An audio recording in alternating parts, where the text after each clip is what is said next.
everyone, and welcome to another episode of Nonstop Nikhil. I'm saying good morning from Dakar, Senegal, the capital of Senegal, and also the westernmost point on the continent of Africa. So I'm feeling like I'm closer to home in North America than I have been so far on this trip. I'm starting off my day today in Dakar at the African Renaissance Monument. I'm gonna climb up this fleet of stairs to get up to the monument, and it's so unique. I'll tell you a little bit more about why it's such a unique statue when we get up to the top. But as you can tell right now, I'm wearing my green Senegal jersey. Really fortunate to be in a country during the week when they're playing the World Cup. So you hear very patriotic songs all over the place. Everyone's selling Senegalese flags and little knickknacks on the side of the street. Everyone's wearing their jersey today, their green or white colors. It almost feels like it's a national celebration. Right now I'm at the foot of the monument, and you find two important plaques here. One is saying that the monument was commissioned and inaugurated by the previous president of Senegal, Abdoulaye Wade, in 2010, and that during the inauguration there were chiefs of state from many other African countries present here. And this one is a message to the youth, and it says in French, "Youth of Africa, the diaspora, if one day your feet bring you to the foot of this monument, think about those who sacrificed their liberty or their life for the Renaissance of Africa." And those are words by the former president. Now, as with most things, there's plenty of controversy surrounding this monument. It's believed that the former president himself profited greatly over the construction of this monument. Also, people criticize the monument for the fact that not many actual Senegalese or African people were involved in its construction. It's believed to have been designed by a Romanian architect, and then it was constructed by a North Korean company. So if you believe that it has that almost Soviet-esque communist look about it, the grandiose North Korean aesthetic, that's where it comes from. But more than the monument itself, from up here you get an amazing view of the city of Dakar and its geography. You've got the Atlantic Ocean on this side, you've got the hills toward the north of this side, and there's even a map of Africa being constructed right over there. And then all around me toward this side you've got the urban sprawl of one of Africa's largest cities. Oh, it's pretty windy up here because we're right overlooking the water, and you can actually climb to the first floor of the monument. So we're gonna do that. I think we just have to wait for some people to leave, and then we can go in. Right now we're inside of the monument where there is a museum, and it definitely gives you that North Korean construction vibe in here. There are actually a bunch of visitors from the embassy of Cuba here just before us. The displays inside of the museum not only tell us about Black liberation movements on the African continent, but also in the US, Europe, and in the Caribbean. Here you have the history of how the European powers split up the African continent during the Berlin Conference of 1884. See, it's pretty much just arbitrarily drew lines with no care or concern for how people actually lived, where communities existed together. And it's just a bunch of straight lines dividing up all of Africa. That was my first museum in Black Africa. And I have to say it's such an enriching experience, not because the exhibits had any particularly amazing artifacts or anything, but just because the narrative is so different from what we're used to in the telling of history from the Western standpoint. When it's Africans that get to control the African narrative, it comes from a completely different standpoint. And it's very important that we get exposure to that standpoint as well.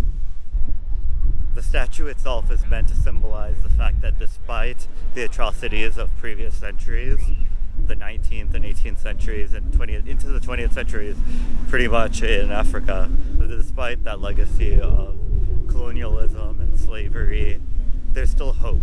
And therefore, the baby sort of points out into the distance, into the Atlantic Ocean, as a symbol for renewed hope.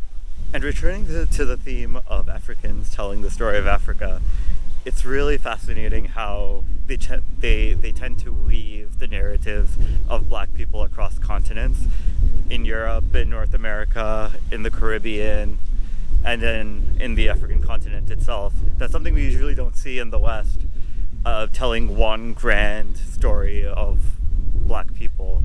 We usually separate them from the continent. And one particularly interesting piece was on exhibit connecting the speech of Martin Luther King on one side with the election of Obama on the other side, and then Africa right in the middle as a form of welcoming those African Americans back to their origins in Africa. And it's really interesting how with the rich history of oral storytelling in Africa, they keep in mind these greater narratives.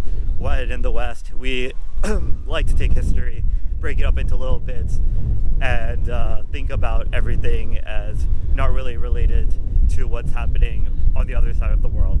There really is no one single history, but history is really just based on who's telling it. So the caretaker at the museum, at the monument, told me that right outside they'll be projecting the game. It's Senegal versus the Netherlands. So that's the really loud music. They just started playing the music. There's a huge barricade set up. All of the state broadcasters, media vans are here. So I think it's going to be a big scene. It's going to be a lot of fun. It's still about 4 hours before the game starts, but the atmosphere is definitely picking up. I just had lunch, and it looks like they're setting up out here in front of the monument. All the media is here, and then they're setting up the screen over here for people to watch. State media is here. There's a camera overlooking the stage here. And then looks like they have a little base set up over on that side for commentators and the like to watch. And all the fans are gathering here as well. So right here you can pretty much see everything happening. There are people selling food, coming by and selling food for fans. You've got a bunch of really hardcore fans behind me. You've got the state media here interviewing people. And then on this side there are people still observing their prayers ahead of the game. Maybe they're praying for the team to win. You've also got security forces right in front of me, all prepared for whatever might happen. I'm sure if people win, if they lose, so I'm not going to show them directly.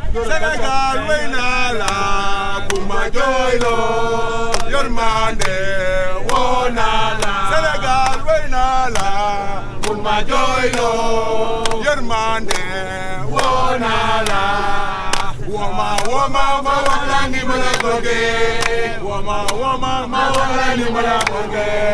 Damala, damala, Senegal ya majarale, Senegal wainala. Woma woma mawala ni malagoge, woma woma mawala ni malagoge. Damala, damala,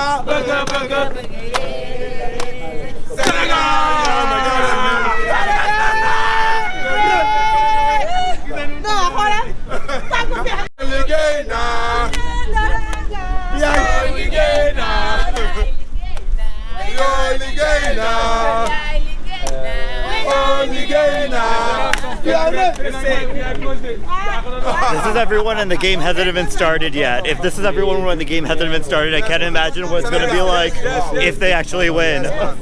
Which they're going to win. They're going to win. Senegal a gagné. Inshallah. Senegal happy. One people is very, very, very happy. I am good, my good friend. Team Senegal Come visit win Senegal. Team Senegal win Holland. Yeah. Rek Senegal. Rek. It's Rek means only Senegal. Only Senegal. I'm sitting on the stairs right now in front of the Renaissance Monument, which we visited earlier this morning, and so we're watching the national TV on the big screen right here, but they're filming it right in front of us, so everyone's like concentrated right here because the filming is right here, and you're gonna get. So who knows? I might be on Senegalese national TV in a little bit. There are a variety of ways to watch the game, fitting all budgets. This one is public. There's public space out here, but I've been told that there are some of the best hotels in Dakar host what are called fan zones, where you have food, you have drink, probably air conditioned, and you can watch the game on a huge projector. So like the Radisson has one for almost $50 for entry. So you've got everything catering to all budgets and all classes here in Senegal. So the game is just about to start, and as usual, they're starting with the national anthems. The Senegalese national anthem went first, and I almost thought it wasn't the Senegalese national anthem because nobody was singing along. Maybe that's just not something they do. And now we're starting with the Holland, Netherlands national anthem. Sous votre contrôle, un peuple, un but, une foi, pour la devise du Sénégal.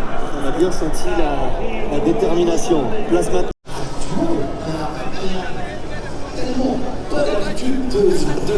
So if you know me, I know nothing about sports.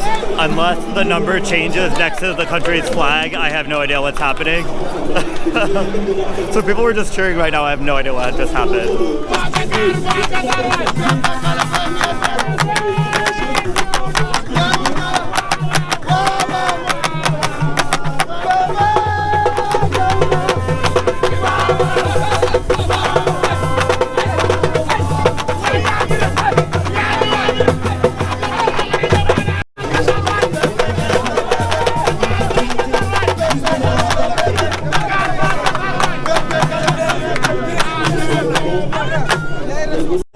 I'd say the best part about watching it in a group is watching everybody else have a mini heart attack. That's right. Yeah, the people watching is the best. Watching other people. Yeah, thank you. Regarder les gens, c'est plus amusant. Yeah, I know. Nation africaine, dans un sélectionneur africain.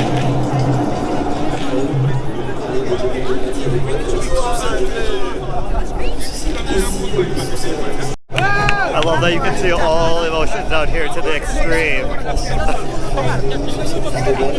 The streaming connection keeps buffering, and every time it cuts off for a couple of seconds, everybody goes mad.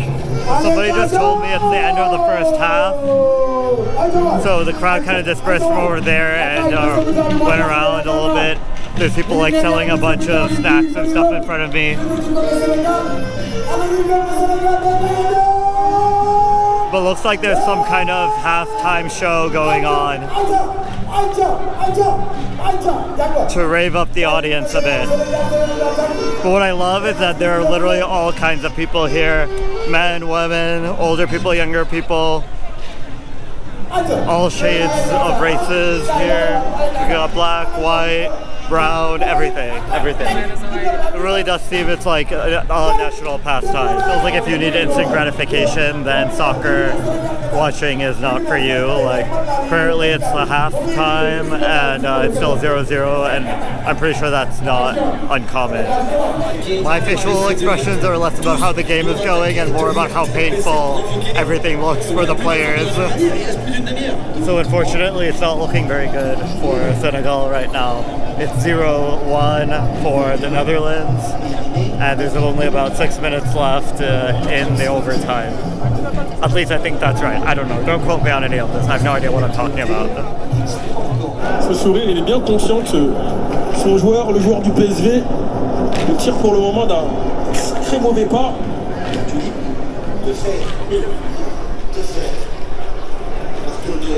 Right after the Netherlands scored its second goal, the crowd kind of started dissipating. I think everyone's a bit sad and depressed now, but optimistic because it's only the first game. They're still going to be playing Qatar. They're still going to be playing Ecuador. So, I don't know. Hope maybe better times later. Yeah, nice to meet you. It was pretty much a death sentence after that second goal. The crowd started to leave. Nobody's really waiting to watch the Netherlands celebrate its victory. I'm heading back out to the main road. I really don't know how the taxi situation is going to be right now, but I'll just try to grab a taxi back to near Place de l'Indépendance where we were yesterday. Maybe walk around there, get a coffee. I'm having caffeine withdrawal for some reason. Do that, and then I can make the quick walk back to my Airbnb. So I'm back downtown at Place de l'Indépendance where I talked to you yesterday. Yeah, back to a very sober Dakar. But I'm glad we got to experience all the energy and excitement before the game, during the game.